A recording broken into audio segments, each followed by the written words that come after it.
lagi ya nggak usah pakai dajjal ya. Sekarang udah banyak dukun-dukun yang melarang pasiennya untuk berzikir, sudah ada itu. Jadi kalau kamu mau ke ilmu saya, jangan bismillah, jangan nyebut nama Allah, jangan, pokoknya semua serba yang berbau agama dilarang. Sudah ada, sudah lama ya, terutama di daerah yang saya dengar, daerah Kulon ya. Pokoknya ilmu saya kalau kamu sertakan bismillah atau lafaz-lafaz suci yang lain, tidak akan berfungsi sampai ke situ. Dan ternyata baginda Rasul Maulana Muhammad sallallahu alaihi wasallam mengatakan bahwa yang paling ditakuti sama Dajjal itu ya, Dajjal adalah zikrullah. Terutama kalau yang dijanjikan orang yang pengen selamat dari godaan Dajjal, kudu hafal ayat yang ada di surat Kahfi, awalnya 10, ujungnya 10. Udah lebih kan? Ya udah lebih kan, lebih dari 10 ya. Yang hafal ya, ujung ya enaknya udah seluruh Kahfi aja. Paling tidak kalau seandainya kita ingin selamat dari godaan si Dajjal itu ya, kalau orang ketemu Dajjal dia akan nyembah Dajjal, kecuali itu orang yang selalu membiasakan diri membaca suratul Kahfi ya. Jadi kalau seluruhnya kita hafal surat Kahfi, katanya mulai ujung rambut sampai telapak kaki akan penuh cahaya yang bisa menghancurkan muslihat Dajjal gitu ya. Di kesimpulannya berzikir itu tidak boleh berhenti ya. Kemudian lagi kalau berbicara soal Dajjal, ya itu sering saya katakan, banyak yang melupakan sudah. Setiap selesai sholat, bukan selesai ya, ada yang bilang setelah selesai, ada yang bilang masih di sholat. Sebelum al-salamnya, Allahumma inni a'udzubika min azabil qabri. Mudah-mudahan kita ini termasuk orang yang dipelihara oleh Allah dari siksa kubur ya. Mau kemana kita pasti ke kuburan. Suatu saat nyawa kita diambil, mau diantar di kamar, waduh diusir. Saya sering ngomong, kalau masih hidup, kalau masih ini, kadang-kadang tetangga-tetangga nggak boleh deket-deket ya. Kita pulang dari mana gitu, RT segala RW nggak boleh tahu, sebab oleh-oleh banyak. Tapi kalau udah nggak ada nyawa, mau dijauhin sama RT RW, waduh bisa sedih. A'udzubika min azabil qabr. Penting ini. Saat kita seorang diri, siapa yang nemenin kita? Ya ada anjuran kalau beres kubur, jangan ditinggal dulu bangsa sekali surat Yasin makan harus dibacakan. Itu kan jarang yang melaksanakan. Kalau anaknya nggak ngerti ya, tapi yang ngerti juga banyak yang udahlah itu urusan mereka, urusan bapak kan. Akhirnya kita diserahkan ke Allah. Min azabil qabri wa min azabin nar. Masih mudah-mudahan jangan sampai kita termasuk orang yang disambar neraka ya. Tapi mudah-mudahan termasuk yang diselamatkan Allah dari segala siksa di neraka ya. Wa min azabil wa min fitnatil mahya, dan dari fitnah hidup ya. Ya kalau fitnah hidup, semua yang menimpa kita fitnah. Yang kaya dikasih fitnah kekayaan, yang miskin difitnahnya dengan kemiskinan. Pejabat ya banyak yang gagal, apalagi rakyat. Pejabatnya zalim, rakyat kan nggak berhenti ngomong. Bukannya ini negara kan ngundang laknat semua ya. Dari mereka kiai-kiainya di YouTube sekarang doyan caci maki.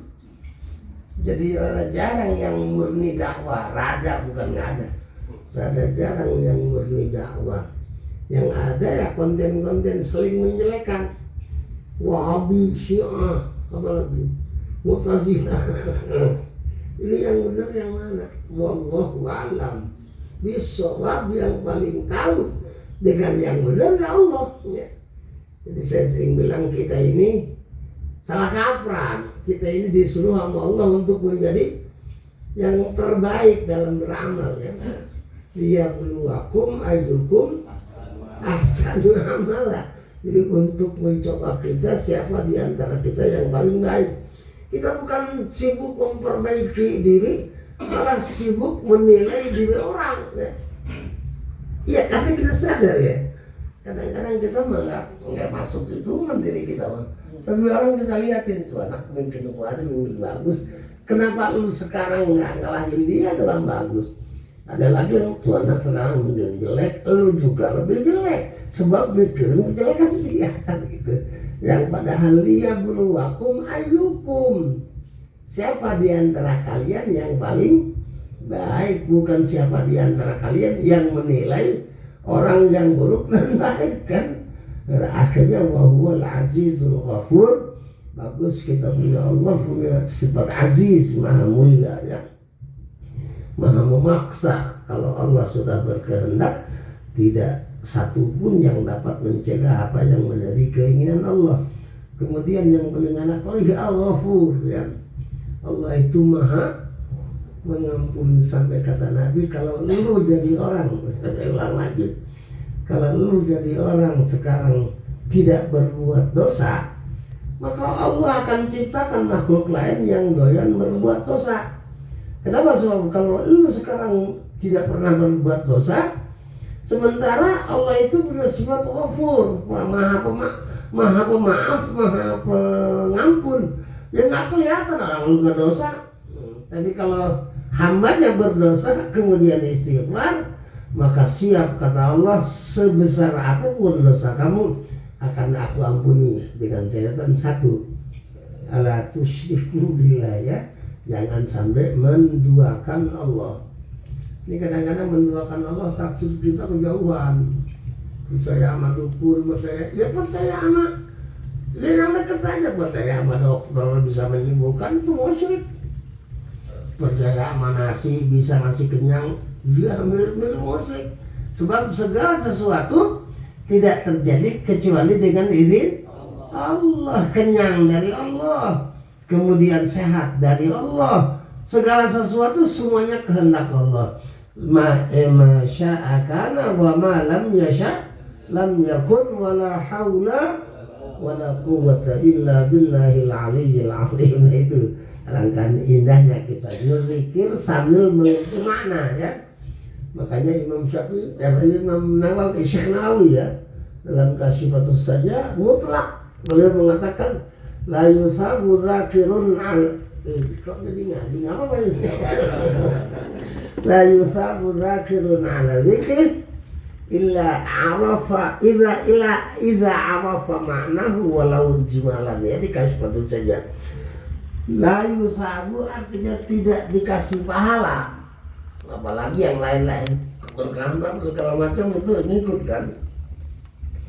Pahala aja tidak diberikan oleh Allah kepada zakir, kepada orang yang sedang berzikir, illa idza arafa ma'nahu, kecuali itu orang akan dapat pahala dan keberkahan yang lain kalau mengerti akan makna zikir yang dibaca, walau jumalan, walaupun dalam keadaan global gitu ya.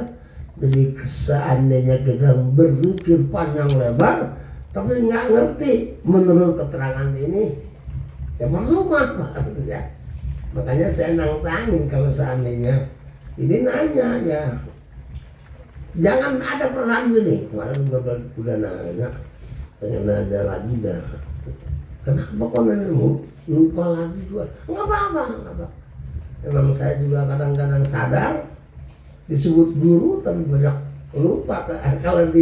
Kalau ditanya jadi semangat lagi, cari keterangan lagi ya. Ya udah nggak usah pakai dia, aku udah tahu orang bahwa kita kan pelupa. Sabtu kemarin ingat,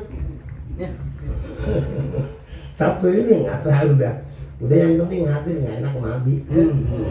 Kan ujung-ujungnya lillah hilang. adanya lil guru. Itu kan penyakit ibadah begitu, nggak usah terlalu mewah ya. Oke, jadi saya ingatkan, berusahalah untuk mengerti kalimat yang kita baca itu makna dari semuanya. Ini kayak roti kira-kira udah semuanya bisa kan ya. Kalau ngaku mah ya bikin boyong lah, cuman terus terang aja. Sampai sekarang belum pernah ada yang nanya, padahal saya siap ditanya ya. Nah, oleh karena itu kita mohon kepada Allah agar Allah berikan kepada kita kekuatan pikir ya. Itu hampir setiap pada sholat kan kita baca Allahumma a'inni ala dzikrik wa syukrik wa husni apa hati-hati ya. Jadi wa husni ibadatik itu artinya ibadah yang baik, jadi bukan hanya sekedar ibadah. Kalau kita kan ada istilah yang penting gugur kewajiban, itu tuh nggak dipakai mas ya.